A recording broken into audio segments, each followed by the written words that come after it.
there. It's your favorite Jedi who's got the high ground's favorite nerd, and today we are looking at the Hot Toys Episode 3 Obi Wan Kenobi. This just hit my porch, so to speak. So let's take a look at it. He comes with a lot of accessories, and I didn't get the deluxe version, so there's still a lot to talk about. No time like the present. So he comes with the display base. The display base itself is the flat plastic, and you got a little bit of differentiation in color down here. It comes with a nameplate that says Obi Wan Kenobi and Star Wars on the top, and it has the protective plastic sheet over top that you can take off. Now, it comes with these two slips. Now, these are stickers also, and they can be peeled off and go on here. And the reason why I say to be careful, which I haven't said yet, but I'm getting ready to, is because once you have peeled off the adhesive kind of protector and you apply it here, you're locked in.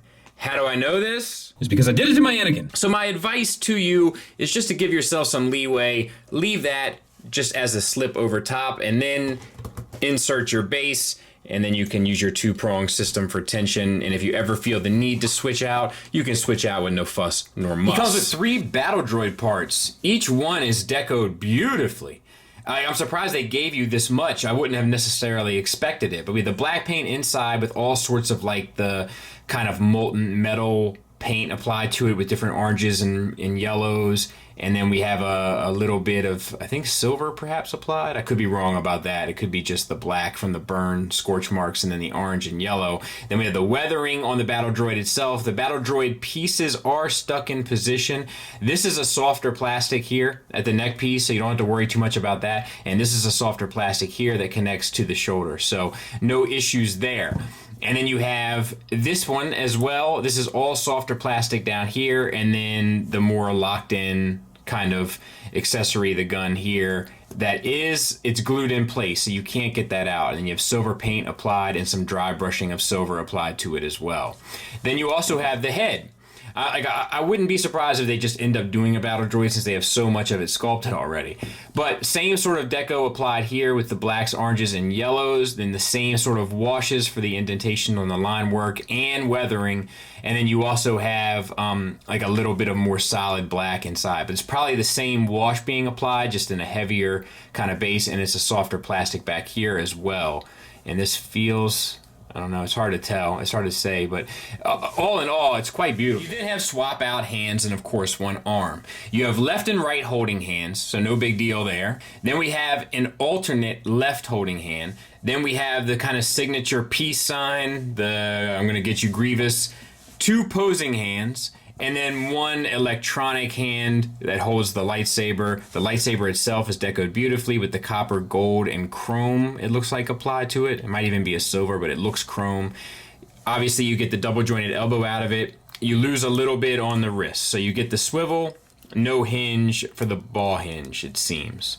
So I think, that's an acceptable loss for the gimmick. And they also give you 3 batteries to install it, which go in there, and then this switch activates it. Now, when swapping out those hands, if you should break one of the ball hinges underneath, don't be alarmed. It comes with 2 additional spares. So these will swivel at both ends and hinge up down. Then depending on how you swivel the hands, they'll swivel in out. So you know how that works. He comes with 2 lightsaber effects. One is just the hilt and the blade, which can be disconnected. Then you can have the hilt itself. We'll talk about the deco. We have the chrome, we have the copper, we have the gold, just as it is on the light up arm, along with the flat black, and then the blade can be inserted. This is just a translucent blue blade. You know how I feel. I'm going to keep saying it until somebody tries it. I want a white rod up the center, so to speak, but the blue translucent around it. Until I see one, I'm going to keep talking about it. And then you have this one, which is supposed to be the swinging effect, and this will plug into either hilt. Now, he'll hold that in the relaxed holding hand or either of the 2 tighter holding hands. The blade can be inserted on the light up, and once you have all the batteries installed, it will light up just fine.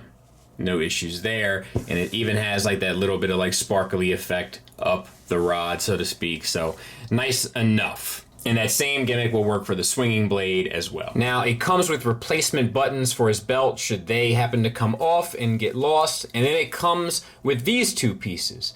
Now, you can use these and insert it into the hilt, which gives you this bump out. Then you can take that bump out and slide it down the holster, which will keep the hilt on the belt, which is pretty sweet. And lastly, he comes with his shaver, otherwise known as his communicator, and it has some silver and gold paint on it and some decent enough sculpt work. And he holds that perfectly in his more relaxed holding hand. And I don't know why I'm showing you this other than the fact that I think it looks super hard.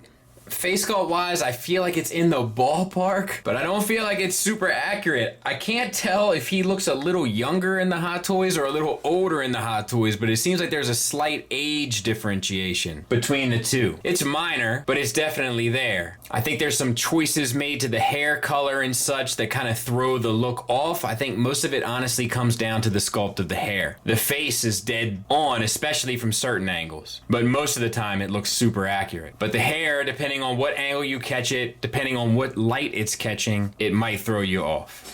In regard to the costume and such, I think they pretty much got it dead to rights. The cloak has a nice weight to it. Other than that, the tunic also has the right texture to it. The belt looks perfect. I think as a overall look of accuracy, they really drove this one home. Like hole in one. It's pretty much dead to rights. I got a couple little complaints about the cloak, but overall pretty much perfect. My only issue is I'm not sure it's the right shade of brown, but I'm not sure that anyone would notice if they weren't looking side by side with a picture from the film. Talk about the paint and deco. So the paint on the face is pretty much perfect. The shading is perfect. There's like age spots and freckles and so forth, and the sculpt is tremendous. Now certain angles look more accurate than others. Certain perspectives look more accurate than others. But overall, it's a pretty spectacular likeness, and the attention to detail is also on the money. Now the way that Hot Toys does their heads with the neck connected to them in order to create that seamless look between the head and neck, in my opinion, sometimes it makes the head look like it's sticking a little too far off the shoulders. It's minor, but it's something that I've noticed. The hands are all decoed with the same sort of attention to detail, with shading and highlights and sculpt. You won't see much of them because of the bagginess of the cloak unless you take the cloak off, but there is a lot there. Now we're going to talk about the soft goods, and we're going to start with the cloak. And the reason why is because we're going to remove it. So the cloak is nicely done, but I think if it were 2-ply, it would have probably been better. The fact that it's like wrapped and then sewn onto itself, it does give it kind of a cheaper look to it. And the extra ply would have helped with the weight. So I think that that was somewhat of an oversight. I also think, as previously stated, that the cloak is kind of the wrong color. And then the Anakin one did a great job of putting that wire through the bridge or the seam of the hood. As a result, it made it have a very natural look. Now this one doesn't have it, and it doesn't look terrible, and you can get it to lay nicely, but I don't feel like it's as effortless as the Anakin one. We're starting with this because it is removable. You can take this off and just get rid of it, which is what we're going to do now. And what's left is pretty much flawless. This is all done extremely well. So we have one type of texture for like the undershirt, and that's a stiffer material. It's the same, similar anyway. It's not exactly the same because this is a little softer, used for the pants. But both of those work well. And then you have this like textured element here for the tunic, and the shirt does go, the brown shirt does go underneath all the way down the sleeves. So all of that is really well done. And then you have layers here. You have this layer, which comes up and over on both sides, and then you have the under layer, and then the under layer is wrapped around, you know? So like, it gives it that sense of depth, which I think is important for some Jedi robes.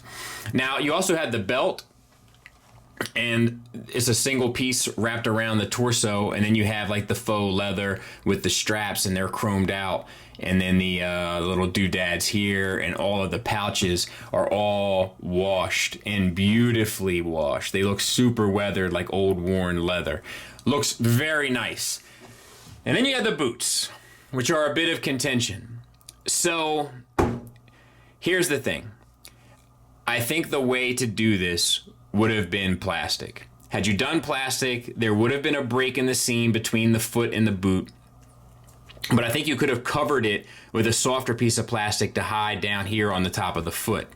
However, what they chose to do was to go the soft goods route, and as a result, there is something about it that I don't think looks bad, but when you're touching it, it does feel a little thin, and it doesn't feel as it's cut from the same caliber of quality as the rest of the figure. So there is something to be said about that. I'm not sure it's the right choice, but I'm not sure it's the wrong choice. I think overall it works fairly well. It's more about how it feels than how it looks. I'm just not convinced that having gone plastic, they wouldn't have been able to achieve a look that would have been as good.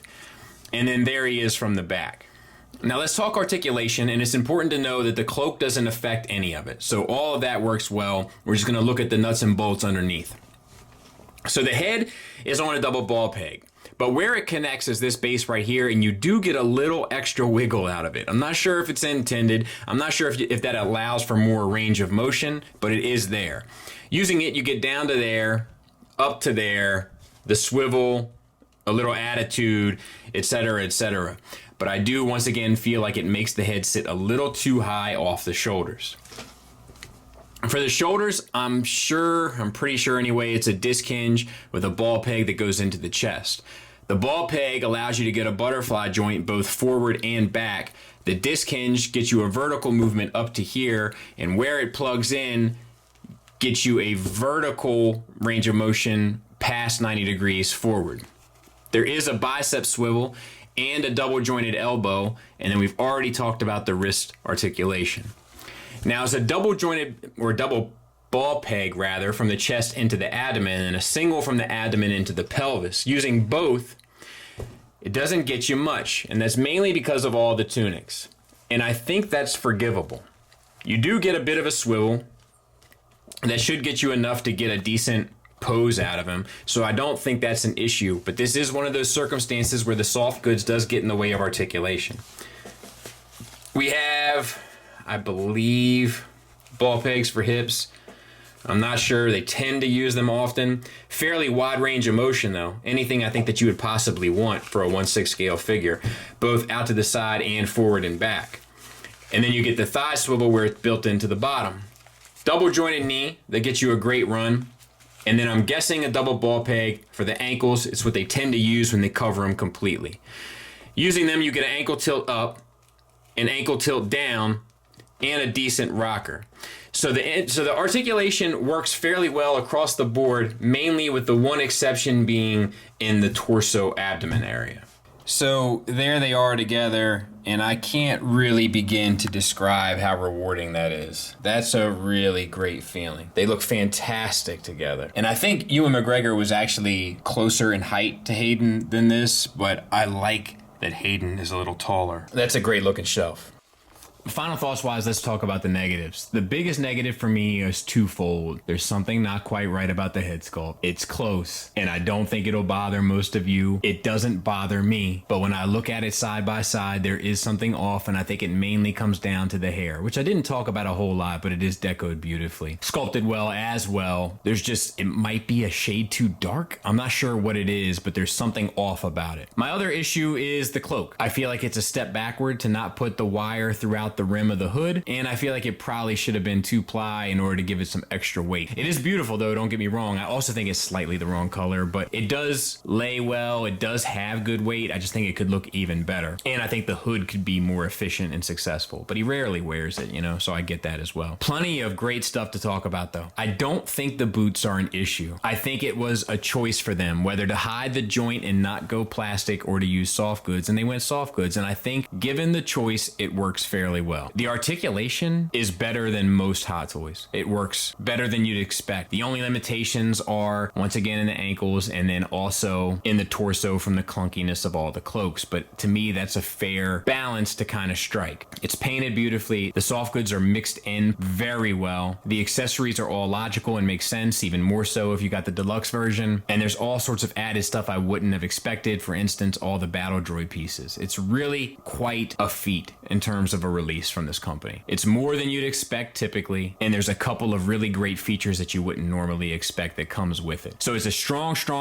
recommend for me, and I can't express enough how good it feels to have the two of them together. It makes me feel away. Thanks for listening. Thanks for watching. Until next time, take care.